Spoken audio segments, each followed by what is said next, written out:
Now, this clip is a rare instance where Ben Shapiro is pressed by Michael Shermer about his views of Jesus the Messiah. Now, Ben notes two common difficulties that many people note in rejecting Jesus as the Messiah.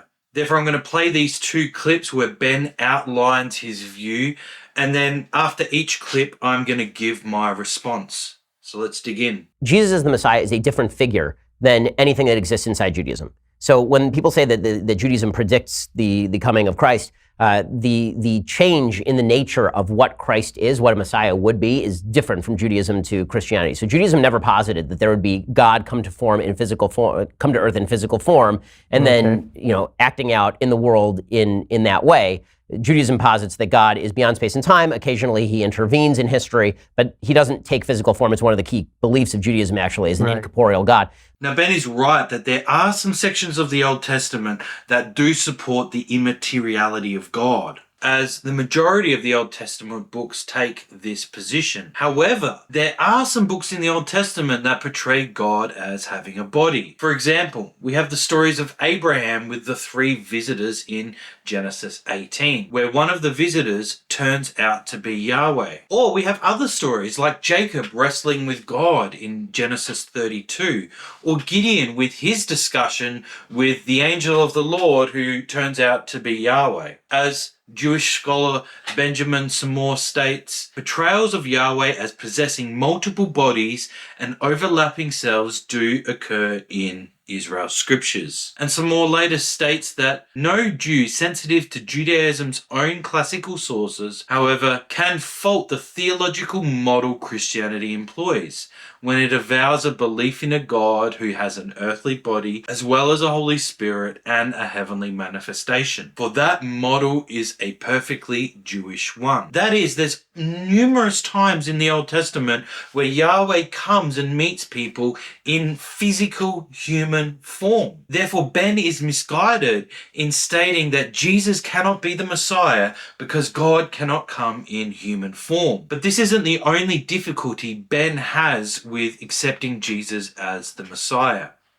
Let's keep watching. I'm waiting for the Messiah to come in the form of a political figure, right? So the Messiah in Judaism is a guy who's going to come back and is going to establish peace in Israel and is going to assure that there's sort of a happier world with a bunch of political aspects to it, as explained by Maimonides.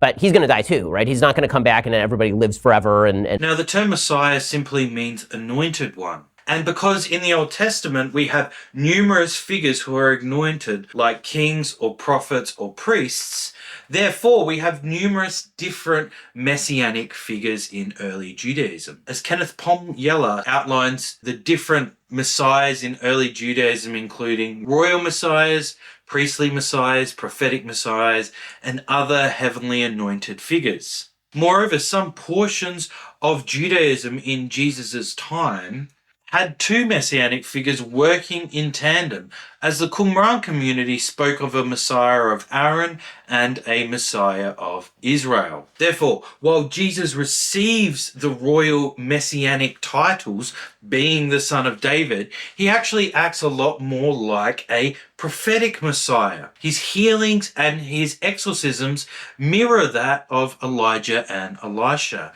And a lot of Jesus' teaching is based on the Old Testament prophets, like, for example, Jeremiah. Therefore, Ben is relying upon a very narrow definition of the Messiah as only referring to the royal Messiah. But the belief in the Messiah was very diverse in early Judaism, and Jesus clearly fits the role of a prophetic Messiah. Now, what's really fascinating is that Ben actually does make a few good observations about Jesus' teaching, as he states, when I see what Jesus actually has to say about the Old Testament, it seems to me very similar to the stuff that Zechariah is saying or that Jeremiah is saying. Now, in this video, I've explained why Ben actually understands Jesus perfectly right here.